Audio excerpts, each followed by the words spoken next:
Bismillahirrahmanirrahim. Malam pertama dan siksa di alam kubur. Jika Utsman bin Affan berdiri di pemakaman, beliau menangis hingga air mata membasahi janggutnya. Beliau ditanya, jika disebutkan surga dan neraka engkau tidak menangis, akan tetapi mengapa jika mengingat kubur engkau malah menangis? Utsman bin Affan menjawab, Rasulullah SAW pernah bersabda, kubur adalah tempat persinggahan pertama dari rentetan perjalanan akhirat. Jika seorang selamat darinya, maka akan mudah menempuh perjalanan yang berikutnya. Namun jika ia tidak selamat, maka akan sulit menempuh perjalanan yang berikutnya.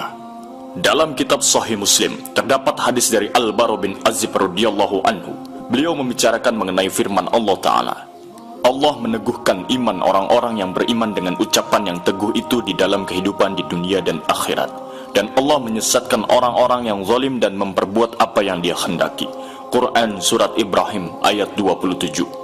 Al-Bara bin Azib mengatakan, ayat ini turun untuk menjelaskan adanya siksa kubur. Hadis riwayat Muslim. Dari Abu Hurairah, Rasulullah SAW bersabda, jika salah seorang di antara kalian selesai tasyahud akhir sebelum salam, mintalah perlindungan pada Allah dari 4 hal. Pertama, siksa neraka jahanam. Kedua, siksa kubur. Ketiga, penyimpangan ketika hidup dan mati. 4. Kejelekan Al-Masih Ad-Dajjal. Hadis riwayat Muslim. Doa yang diajarkan oleh Nabi SAW adalah, Allahumma inni a'udzubika min azabil qabri wa azabin nar wa fitnatil mahya wal mamat wa syarri fitnatil masihid dajjal. Ya Allah, aku meminta perlindungan kepadamu dari siksa kubur, siksa neraka, penyimpangan ketika hidup dan mati, dan kejelekan Al-Masih Ad-Dajjal. Hadis riwayat Muslim. Awal perjalanan kita di akhirat. Seandainya seorang yang beriman sudah tidak lagi menginginkan dunia dan telah mengharapkan akhirat, turunlah dari langit para malaikat yang bermuka cerah secerah sinar matahari. Mereka membawa kain kafan dan wewangian dari surga lalu duduk di sekeliling mukmin tersebut sejauh mata memandang. Setelah itu turunlah malaikat pencabut nyawa dan mengambil posisi di arah kepala mukmin tersebut. Malaikat pencabut nyawa itu berkata, wahai nyawa yang mulia, keluarlah engkau untuk menjemput ampunan Allah dan keridhoannya. Maka nyawa itu dengan mudahnya keluar dari tubuh mukmin tersebut, seperti lancarnya air yang mengalir dari mulut sebuah kandil. Lalu nyawa tersebut diambil oleh malaikat pencabut nyawa, dan dalam sekejap mata diserahkan kepada para malaikat yang berwajah cerah tadi, lalu dibungkus dengan kafan surga dan diberi wewangian darinya pula, hingga terciumlah bau harum seharum wewangian yang paling harum di muka bumi. Kemudian nyawa yang telah dikafani itu diangkat ke langit. Setiap melewati sekelompok malaikat di langit, mereka bertanya, nyawa siapakah yang amat mulia itu? Ini adalah nyawa Fulan bin Fulan. Jawab para malaikat yang mengawalnya dengan menyebutkan namanya yang terbaik ketika di dunia. Sesampainya di langit dunia, mereka meminta izin untuk memasukinya, lalu diizinkan. Maka seluruh malaikat yang ada di langit itu ikut mengantarkannya menuju langit berikutnya, hingga mereka sampai di langit ketujuh. Di sanalah Allah berfirman, tulislah nama hambaku ini di dalam kitab Liyin, lalu kembalikanlah ia ke jasadnya di bumi, karena darinya lah aku ciptakan mereka, dan kepadanya lah aku akan kembalikan, serta darinya lah mereka akan kubangkitkan. Lalu nyawanya tersebut dikembalikan ke jasadnya di dunia. Lantas datanglah 2 malaikat yang memerintahkannya untuk duduk. Mereka berdua bertanya, siapakah Rabbmu? Rabbku adalah Allah, jawabnya. Mereka berdua kembali bertanya, apakah agamamu? Agamaku Islam, sahutnya. Mereka berdua bertanya lagi, siapakah orang yang telah diutus untuk kalian? Beliau adalah Rasulullah SAW, jawabnya. Dari mana engkau tahu? Tanya mereka berdua. Aku membaca Al-Quran lalu aku mengimaninya dan mempercayainya.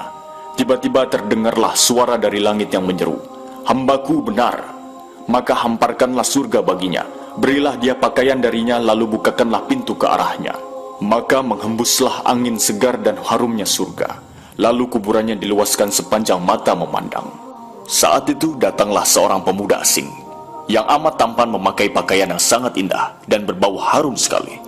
Seraya berkata, bergembiralah, inilah hari yang telah dijanjikan dulu bagimu. Mukmin tadi bertanya, siapakah engkau? Wajahmu menandakan kebaikan. Aku adalah amal salehmu, jawabnya.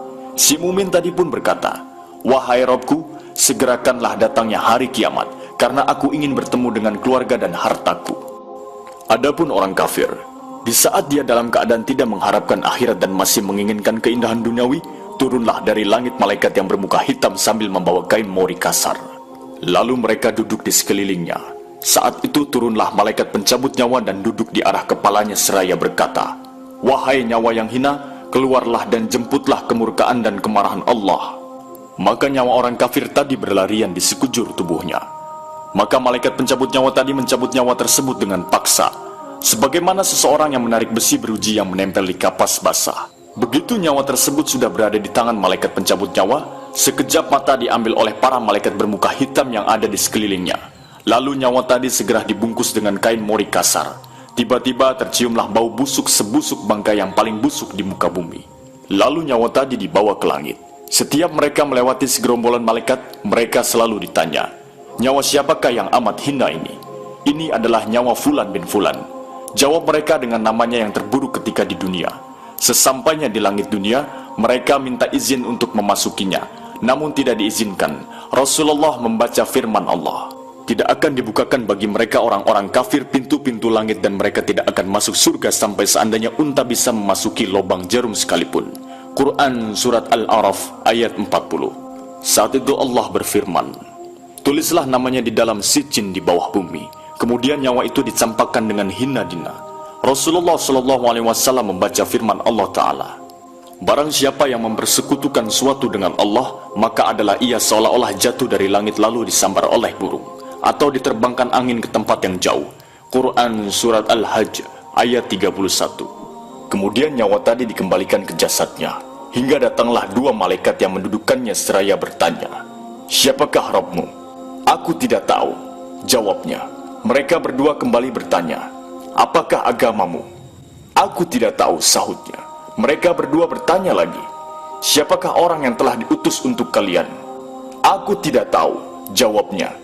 Saat itu terdengar seruan dari langit, "Hambaku telah berdusta, hamparkan neraka baginya dan bukakan pintu ke arahnya." Maka hawa panas dan bau busuk neraka pun bertiup ke dalam kuburannya. Lalu kuburannya dihimpit hingga tulang belulangnya pecah dan menancap satu sama lain. Tiba-tiba datanglah seorang yang bermuka amat buruk, memakai pakaian kotor dan berbau sangat busuk. Seraya berkata, "Aku datang membawa kabar buruk untukmu. Hari ini adalah hari yang telah dijanjikan bagimu." Orang kafir itu seraya bertanya, "Siapakah engkau?" Wajahmu menandakan kesialan.